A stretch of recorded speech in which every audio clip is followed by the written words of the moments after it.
اور وہ لکھا ہوا پڑھا میں نے کہ وہ اس قدر سینہ تان کے گیا پھانسی کی طرف. اس نے کہا ہاں میں اپنی غیرت کے لیے اچھا. میں مر رہا ہوں.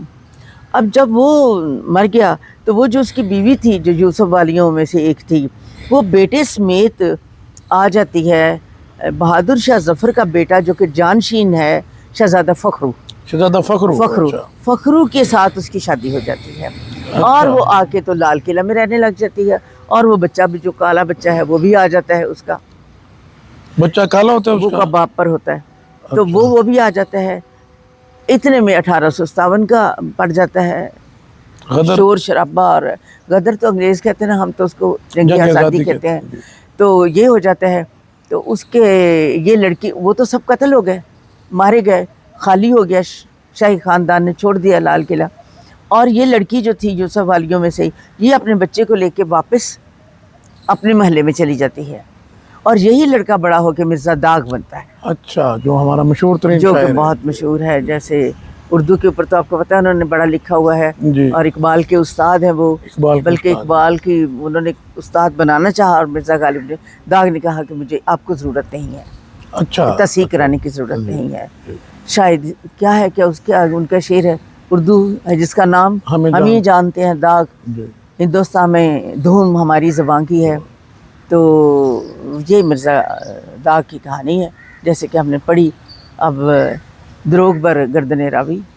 ہاں جی, اس میں کافی چیزیں ٹھیک ہوں گی. جیسے آپ نے سنا کہ ہندوستان میں دھوم ہماری زبان کی ہے. اردو دنیا کی چند زندہ ترین زبانوں میں سے ایک زبان ہے. میری آپ سے یہ گزارش ہے کہ شاید میں غلط ہو سکتا ہوں, لیکن میری آبزرویشن یہ ہے کہ یہ جو ہم نے جگہ جگہ ہمارے یہاں پرائیویٹ اسکول کھول گئے ہیں, جگہ جگہ جو پرائیویٹ اسکول کھول گئے ہیں, جو ہم نے بچوں کو انگریزی میڈیم اسکولوں میں ڈالا ہے, جن میں اساتذہ کا بھی کوئی اتنا شاید اپنا کیلیبر بھی نہیں ہوتا. ہمارے لوگوں کی انگریزی بہتر ہوئی ہے یا نہیں ہوئی, اردو ہمارے لوگوں کی وقت کے ساتھ ساتھ تباہ ہونا شروع ہو گئی ہے. ہم نے اردو پہ توجہ دینا بالکل چھوڑ دی ہے. تو آج کل مقابلے کے امتحان میں بعض اوقات اردو لازمی ہے, بعض جگہ پہ اردو آپشنل ہے. اس کے علاوہ میں یہ سمجھتا ہوں کہ اردو آپ کی میری غیرت کا مسئلہ ہے. اگر ہم اپنی قومی زبان سے بے خبر ہوتے جائیں گے تو دنیا ہم سے بے خبر ہوتی جائے گی. اچھی اردو سیکھیے, اچھی اردو بولیے. ماں جی, اچھی اردو سیکھنے کے لیے کوئی مشورے دیں بچوں کو. جی ہاں, یہ آپ نے بات صحیح کہی ہے. واقعی ہمارے بچوں کی اردو جو ہے, لیکن میں اس بات پر اور بھی زیادہ غمزدہ ہوں کہ لوگ اس پر فخر کرتے ہیں کہ ہمیں اردو نہیں آتی. استغفر اللہ. یہ فخر کرتے ہیں کہ ہمیں اردو نہیں آتی, ہم انگریزی میں بڑے ماہر ہیں, لیکن سورفلی وہاں بھی ہاں جی مہارت کوئی ایسی بات نہیں ہے. ہمیں کیا دوسروں کی زبان ہے, ہم کون سا ان کے ساتھ ساتھ بھاگ رہے ہیں. ٹھیک ہے کچھ لوگوں کو بہت زیادہ آتی ہے, لیکن وہ مستقل ان ٹچ رہے تو کوئی بھی زبان جو ہے بس, لیکن اردو سے پھر ان ٹچ رہنا پسند ہی نہیں کرتے. تو میں نے بہت سارے لوگوں کو دیکھا ہے کہ جی انگریزی میں بات کریں, جی انگریزی میں یہ بتائیں, ہمیں اردو نہیں آتی, اور اس پر وہ بہت فخر کرتے ہیں. اینی ہاؤ, اردو بالکل بچپن میں جو ہے وہ سیکھنی چاہیے. اب ہمارے گھروں میں بھی اردو رخصت ہو چکی ہے. ذرا زیادہ جو ماڈرن لوگ بنتے ہیں ان کے گھروں میں بھی انگریزی ہی بولی جاتی ہے, اور اردو جو ہے وہ بڑی پیور اردو جو ہے اس کا تو اب ہم بھی نہیں بولتے. دیکھیں پیور کا لفظ, ہم ہر لفظ جملے میں ہمارے انگلش کے 1-2-3 لفظ جو ہے وہ ضرور ہوتے ہیں. ہم خود بھی خالص اردو جو ہے بولنے سے کتراتے رہتے ہیں. تو اردو جو ہے گھر میں ضرور بولنی چاہیے, بچوں کو سکھانی چاہیے. اور اسکول میں بالکل ابتدا میں سب سے پہلے ساؤنڈ ان کو سکھائیں, آواز کیسے نکلتی ہے. اگر وہ آواز کا پیچھا کریں گے تو کوئی بھی اسپیلنگ وہ غلط نہیں کر سکتے, چاہے وہ اردو کا ہو چاہے انگریزی کا. ساؤنڈ کے پیچھے چلیں, آواز کے پیچھے چلیں, تو وہ چند ایک الفاظ کو چھوڑ کے باقی بالکل ان کی جو ہے آواز جو ہے وہ کلیئر ہوتی ہے اور صاف صاف سمجھ آ جاتی ہے. چھوٹے چھوٹے لفظوں سے شروع کریں, بچوں کو کہانیوں کی کتابیں ان کو دیں, ان کی جو ہے دلچسپی جو ہے اس کو بڑھائیں, اس میں اضافہ کریں. اور اردو میں کہانیاں بھی ان کو چاہیے کہ ماؤں کو سنائیں, وہ چھوٹی چھوٹی کہانیاں بچوں کو, جو کسی زمانے میں وہ دادی امی اور ان کا وتیرہ ہوتا تھا سنانے کا. تو اب شاید دادیوں نے بھی اور نانیوں نے بھی کہانیاں سنانی چھوڑ دی ہیں, کچھ کوئی نہ کوئی مسئلہ تو ہوا ہے. آپ کو پتہ ہے کہ قائد اعظم کے لیے اردو زبان جو ہے قومی زبان تھی، اور وہ کتنے زیادہ اس کے بارے میں جی سینسٹیو تھے اور کتنے حساس تھے کہ وہ ہر صورت میں اردو ہی کو ترقی دینا چاہتے تھے. تو یہ اسکولوں میں بہت زیادہ پرائمری سیکشن میں اگر پرائمری میں ان کی بنیاد پڑ گئی اردو کی، وہ نہیں پھر ہل سکتی پھر. لیکن افسوس یہ ہے کہ وہ اونچی کلاس تک جاتے جاتے میں نے دیکھا ہے کہ ایم اے کی کلاس میں جو بچے پڑھتے ہیں وہ اردو نہیں لکھ سکتے. جی ایم اے اردو والوں کو غالب کے شاید اشعار سے وہ شغف نہیں رہ گیا. غالب تو خیر اب بڑی چیز ہے، میرے بچے چھوٹی چھوٹی باتیں نہیں، ان کو چھوٹا چھوٹا نہیں آتا. مجھے یاد ہے کہ وہ ایک ہمارے ماموں ہوتے تھے جو کہ کینٹ میں جاب کرتے تھے، اور انہوں نے بتایا کہ جی ہم نے سوچا کہ میٹرک کے لیے ایک ٹیچر چاہیے اردو کا، جو کہ انتہائی ہم نے سوچا ان کے باس نے، اور انہوں نے عادل تھا ان کے باس کا نام، تو انہوں نے سوچا کہ ہم تو چھوٹے چھوٹے ہوتے تھے جب یہ میں نے بات سنی تھی، کہ ہم نے پوری سرتوڑ کوشش کی کہ بہترین ٹیچر لے کے آنا ہے، جو مرضی ہو جائے. اب بڑی ایک بچہ رکھنا تھا، ایک ٹیچر رکھنا تھا، لائنیں لگی ہوئی ہیں جیسے کہ ہوتا ہے، ہم سب کو ضرورت ہوتی ہے. تو وہ بڑا سخت کڑا انٹرویو، اتنے میں جی میں اوپر سے میسج آ گیا، فون آ گیا، جی فلانے بندے کو رکھنا ہے. اب وہ مجبور ہوتے ہیں، ہم سب مجبور ہیں، اپنے اپنے دائروں میں ہم پھنسے ہوئے ہیں. اب وہ جو جس کا سفارش ہے وہ لڑکا بھی آ گیا، اسے کہ جی کوئی اب کچھ سنا دو.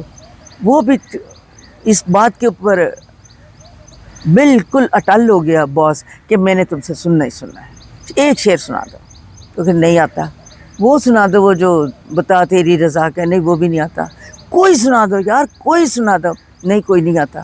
اچھا آخر بڑی مجبور کرنے کے بعد اس ٹیچر نے یہ شعر سنایا، ٹوٹ بٹوٹ کی موٹر کار. تو اب ہمارا یہ جب معیار ہوگا تو پھر ہم سوچ سکتے ہیں کہ کیا ٹیچر جو ہے زبان کے لیے بہت زیادہ مخلص ٹیچر ہونا چاہیے، جو اپنی جان مار دے بچوں کو سکھانے کے لیے کہ زبان کو سیکھنا کیسے ہے، چاہے وہ انگریزی زبان ہے یا وہ اردو زبان ہے. تو اردو کے لیے ہمیں تھوڑا حساس ہونا پڑے گا، تھوڑا زیادہ ذمہ دار ہونا پڑے گا. کیا صحیح فرما رہے ہیں، بالکل صحیح فرما رہے ہیں. ہم اگست کے مہینے میں اس دفعہ ہم نے معرکہ حق میں فتح کا جشن بھی منایا ہے، اور جو تھیم تھا، ہمارا تھیم تھا حصول آزادی سے تحفظ آزادی تک. تو میں بالکل یہ بات پورے یقین کے ساتھ کہہ رہا ہوں کہ پاکستان کی آزادی میں ایک بہت بڑا کردار اردو زبان کا تھا. اردو زبان بر صغیر میں آئی ہی مسلمانوں کی آمد کے بعد ہے. جب مسلمانوں کی آمد بر صغیر میں ہونا شروع ہوئی تو مقامی لوگوں کے ملاپ سے ایک زبان نشو و نما پاتی گئی. وہ زبان اردو ہے. اردو، اسلام اور پاکستان بر صغیر میں ان کو الگ الگ کرنا میرے خیال میں مشکل نہیں بلکہ ناممکن ہے. اگر آپ اور میں اپنی زبان نہیں سیکھیں گے تو دنیا ہمارے بارے میں اچھی رائے قائم نہیں کرے گی.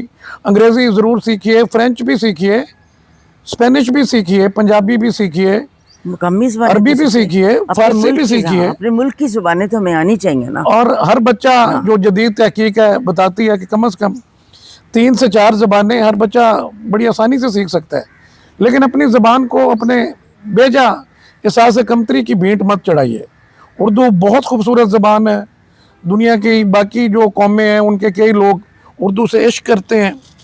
اردو سے محبت کرنے والے دنیا کی ہمارے علاوہ دیگر اقوام میں بھی پائے جاتے ہیں. انشاءاللہ اردو پہ ہم مزید بھی بات کریں گے. آج ہم آخر میں ہمارے تمام بھائی جو اس وقت سیلاب سے جنگ لڑ رہے ہیں ان کے لیے دعا گو ہیں. اس وقت ہمارے ساتھ جاوید بھٹو صاحب تشریف رکھتے ہیں، یہ سیکٹری یونین کونسل ہیں. جاوید صاحب ہم آپ کو اور تمام سیکٹریز کو جن کی فلڈ میں ڈیوٹیز لگی ہوئی ہیں یا جو رضاکارانہ طور پر اہل علاقہ کی مدد کر رہے ہیں ان کو سلام پیش کرتے ہیں. ہمیں آپ کی خدمات کا احساس ہے. حکومت کا ساتھ دیجئے. آپ کی حکومت کے اہلکار پوری تندہی سے اپنا فرض ادا کر رہے ہیں. آپ بھی اپنا فرض ادا کیجئے. انشاءاللہ یہ سیلاب گزر جائے گا اور ہم پہلے سے بہتر ہو کر ایک مزید مضبوط قوم بنیں گے.